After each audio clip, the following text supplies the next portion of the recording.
Kronologis yang sesungguhnya, malam saya ditelepon oleh Bapak Edi jam 9.00 disuruh baca doa atau berdoa di Monas. Coba mari kita mikir sama-sama nih, ada yang janggal gak? Saya sih menemukan banyak sekali kejanggalan. Dari mulai dia ditelepon oleh orang yang namanya Edi katanya.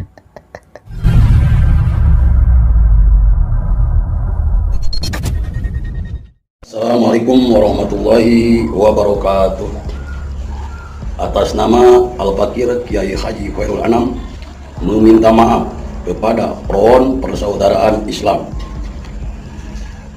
Dengan malam ini, hari ini saya menyatakan pertama, kronologis yang sesungguhnya, malam saya ditelepon oleh Bapak Edi jam 9.00 disuruh baca doa atau berdoa di Monas. Pagi-pagi saya mengajak kepada jamaah dan santri mengajak ke Monas. Saya berangkat jam 7 dari lokasi langsung menuju ke lokasi ke Monas. Selesai sampai ke lokasi, maka saya merasa kaget di lokasi. Kekagetan saya sampai di lokasi tersebut, di mobil komando ada yang membagi-bagikan bendera FPI. Sementara saya tidak melihat pengurus tokoh besar FPI atau Front Persaudaraan Islam yang berada di lokasi tersebut.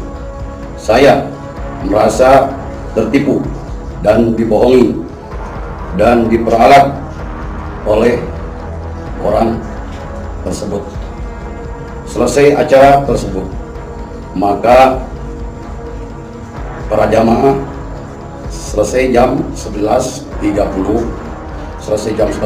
maka kami pulang dan jamaah selesai lokasi di Pulbis. Maka Bapak Edi mengasihkan uang tiap jamaah, tiap orang dikasih 150.000. Maka kami terasa dibohongin banget oleh orang itu. Demikian klarifikasi. Assalamualaikum warahmatullahi wabarakatuh. Hamdan syukran lillah amma ba'd. Sahabat manusia plural yang saya hormati dan saya banggakan. Coba amati, menurut kalian ada yang janggal gak dari penuturan seorang ustadz yang kemudian kemarin datang ke patung kuda?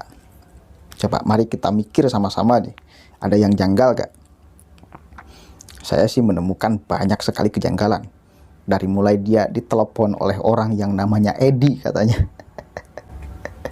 Sampai dia datang, kemudian tiba-tiba dikasih bendera-bendera FPI tetapi tidak ada para tokoh di sana. Sampai kemudian dia dikasih uang, jamaahnya mungkin dikasih uang, santrinya mungkin dikasih uang oleh orang yang namanya Edi itu 150.000 per orang. Itu janggal semua menurut saya. Pertama, ketika dia ditelepon oleh orang yang namanya Edi, lantas dia langsung percaya gitu? Tiba-tiba datang aja langsung. Atau karena pas ditelepon udah diiming-imingi, ini ada uangnya nih 150.000 per orang, kemudian datang. Atau karena bener-bener giroh, karena yang memanggilnya atas nama FPI. Itu yang pertama. Kemudian yang kedua, pas dia datang, itu kan pas datang tuh ya. Pas datang, tiba-tiba ada yang membagi-bagikan bendera FPI. Pas datang nih, kenapa kalau misal Anda paham bahwa di sana tidak ada tokoh FPI nggak langsung pulang? Kan paham nih, wah di mana ini orang-orang tokoh-tokoh FPI-nya kok nggak ada? Pulang dong langsung. Kalau jelas nggak ada, kenapa nggak pulang gitu loh? Anehnya itu saya. Ya pulang aja, wis pulang. Wih, berarti ini aksinya penipuan. Aksinya hoax, aksinya mengatasnamakan FPI padahal bukan FPI. Kenapa nggak langsung pulang? Malah dilanjut aksinya sampai beres, sampai dikasih uang. Aneh gak kira-kira? Saya aneh banget sih di sini. Dan orang yang paling misteri itu namanya Edi. Siapa sih Edi itu?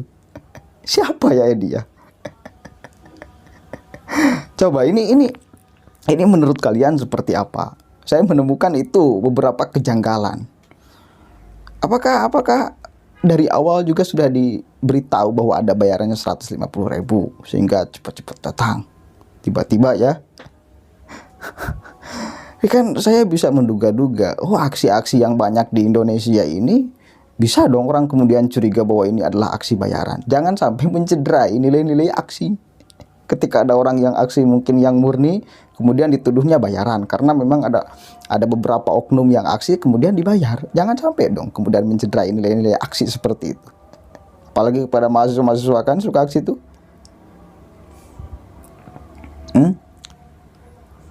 Sampai kan FPI Pusat marah besar karena namanya dicatut mendukung Anies Baswedan, nggak konfirmasi. Tapi yang aneh, ini justru terburu-buru, ini operasi intelijen katanya ya. Mereka kan menuduhnya operasi intelijen. Apakah benar operasi intelijen sekasar itu?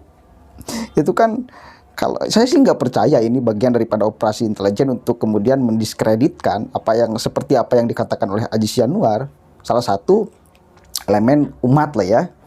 Saya nggak percaya. Masa iya operasi intelijen sebodoh itu? Artinya apa? Ini kan jelas-jelas kalau memang itu, kalau benar-benar masanya bukan FPI tapi dibuat-buat FPI, ini pasti orang lain tahu semua. Operasi intelijen masa iya sekasar itu?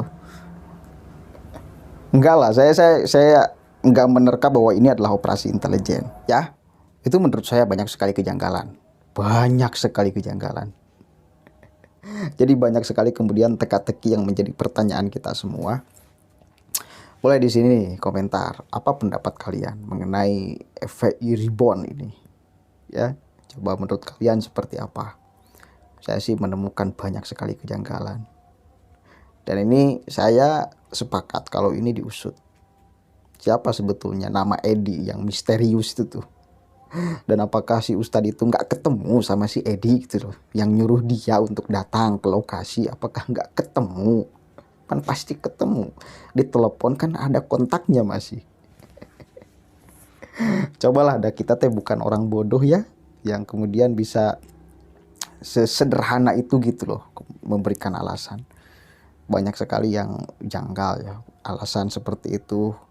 Pak Kiainya sangat lucu bagi saya. Assalamualaikum warahmatullahi wabarakatuh. Beberapa waktu lalu salah satu tokoh ulama Islam sekalian, tetapi apa peran pemerintah? Pemerintah akan membiarkan bangsa kita Indonesia saat ini. Mereka lagi mementingkan para kepentingan korporat, kepentingan asing dan asing, sehingga umat Islam dikucilkan di bangsa Indonesia hari ini. Itulah luar biasa. Namun tidak mengurangi semangat kita. Saya harapkan kepada kawan-kawan yang berada di belakang, ibu-ibu, bapak-bapak yang berada di belakang, segera merapat ke depan, karena setelah ini kita akan mengadakan deklarasi Anies Rashid Baswedan untuk mencalonkan diri Presiden 2024 mendatang. Kalau saya teriak 2024, katakan Anies Presiden 2024. 2024. FPI. FPI.